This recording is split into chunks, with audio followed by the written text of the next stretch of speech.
Ni bau betul boleh buat BBQ. Tong drum BBQ pit 50 liter tau. Aku tengok dekat TikTok ramai betul yang promote BBQ pit yang kecil-kecil tu Kau nak camping 2 orang kau.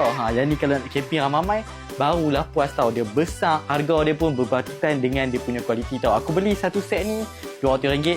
Dapat sekali free kain legend dan juga penyepit dapat 2 tau. Sekali dengan dia punya grill tau.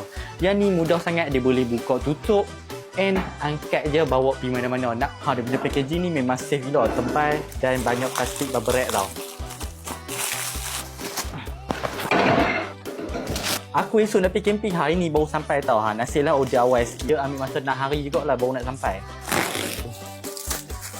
Jadi memang besar cukup lah. Kalau nak buat BBQ 10 orang pun tak ada masalah sebab memang besar. Kalau dah besar macam ni memang puas lah. Nak buat makan ayam, daging, kambing, sausage tu memang puas lah. Tapi dekat kedai yang sama ada juga jual yang 25 liter yang lagi besar pun ada. Tapi aku rasa Tong drum BBQ pit ni lah yang paling aku rasa berbaloi lah 50 liter. Nak bawa pun sangat mudah. Dia boleh tengok, boleh pegang bawa.